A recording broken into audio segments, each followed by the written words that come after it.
In this video, I want to address major deception and rebuilding trust in ASD marriages. Have you ever looked at your ASD partner and wondered, why didn't they just tell me the truth? I'm not talking about forgetting to take out the trash or spending $20 without mentioning it. I'm talking about the kinds of deception that shake the foundation of the marriage. For example, hidden debt, secret relationships, pornography hidden for years, substance abuse, double lives, major financial decisions kept secret, related promises that were never fulfilled. Now, for many neurotypical spouses, this isn't simply disappointing, it's devastating because the deepest wound isn't always the behavior itself, it's the loss of reality. You begin asking yourself, what else don't I know? Has any of my marriage been real? Can I ever trust this person again? Now, if you're the autistic partner watching this, your internal experience may sound completely different. You may be thinking, whoa, I wasn't trying to destroy the marriage, I was trying to survive. And here's what's important. Both experiences can be true. So today, I want to explore one of the most painful realities in neurodiverse marriages. Not to excuse deception, no, but to explain it. Because understanding why something happens is not the same thing as approving of it. If we only see deception as a moral failure, we miss the neurological pattern that keeps producing it. But if we only see it as a neurological issue, we ignore the profound emotional devastation experienced by the betrayed spouse. Healing requires both understanding and accountability. So let's get started. One of the biggest misconceptions about lying is that all lies are created equal. Nope, they are not. Some deception is manipulative, some is calculated, and some is intentionally exploitative. But many autistic adults describe something very different. They describe panic, overwhelm, shame, fear of conflict, feeling trapped, feeling cornered, feeling unable to explain themselves, feeling convinced that telling the truth will make everything worse. Now again, this doesn't make deception acceptable, but it does help us understand where it often begins. Most autistic adults grow up feeling that mistakes are dangerous. Not just uncomfortable, dangerous. Every criticism feels enormous. Every disappointed expression feels overwhelming. Every mistake becomes evidence that they're failing once again. Eventually, the nervous system learns something. Don't let people see your mistakes. And over time, deception becomes less of a calculated decision and more of an automatic survival strategy. The brain asks one question: how do I make this emotional danger stop? And too often, deception becomes the answer. Now, let's add another layer: executive dysfunction. Most people think executive functioning is about organization. It's much more than that. It's your brain's management system. Planning, sequencing, impulse control, working memory, future thinking, self-monitoring, perspective shifting. Imagine making a terrible financial mistake. You know you should tell your spouse. You fully intend to tell them, but anxiety spikes, so you wait. Tomorrow becomes next week. Next week becomes next month. Now the mistake has grown.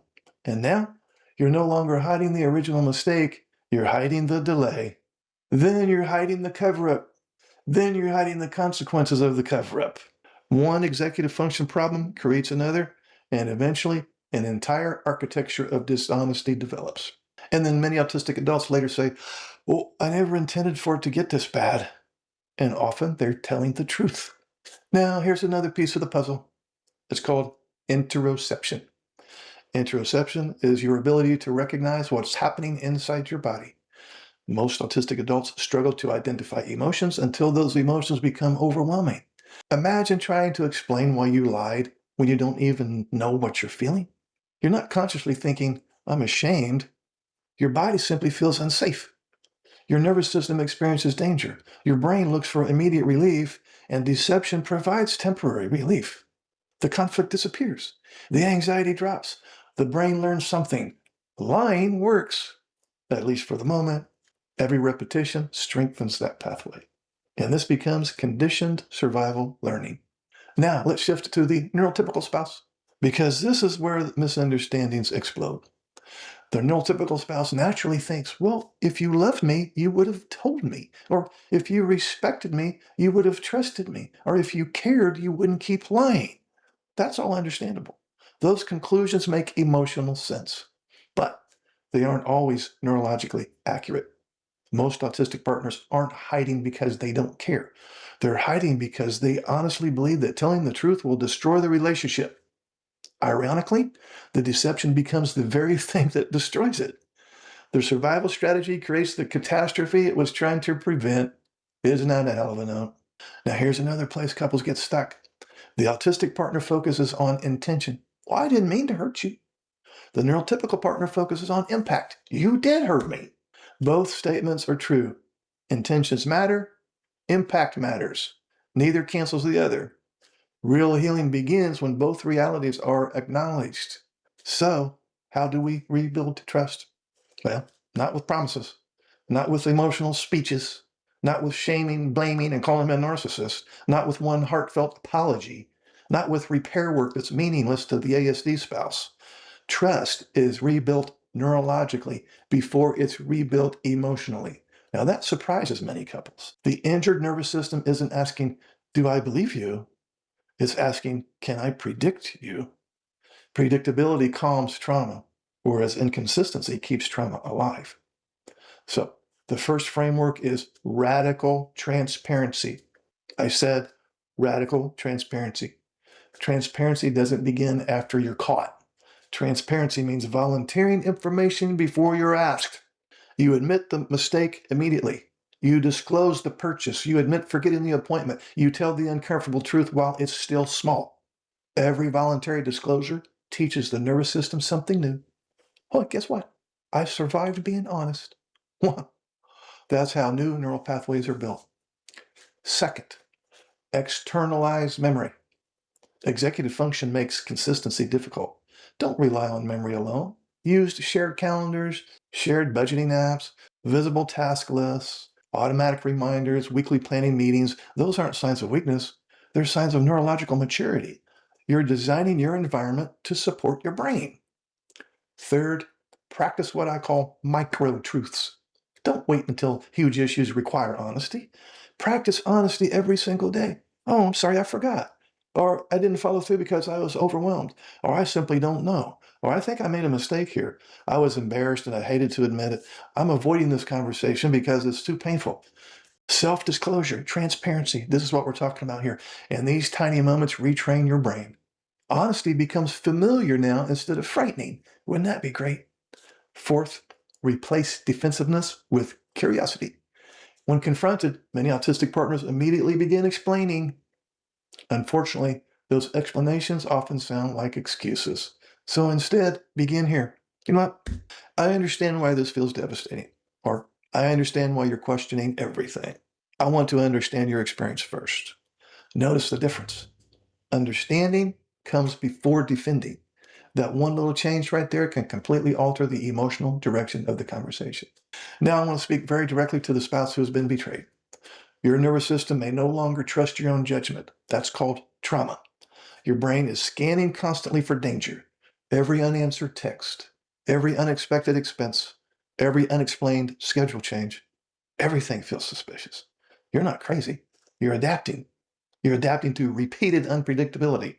But healing doesn't require pretending everything's okay. It requires evidence. Trust isn't rebuilt by hope. Trust is rebuilt through consistency. Weeks, months, years of observable honesty, and there are no shortcuts. And now, to the autistic partner. If you've engaged in major deception, this may be difficult to hear. Your NT spouse probably doesn't need another explanation. They need a different experience. They need to repeatedly experience a version of you that chooses honesty before comfort, that admits mistakes quickly, that tolerates temporary discomfort instead of escaping into concealment, that learns to recognize shame without obeying it. That isn't easy, but it's absolutely possible.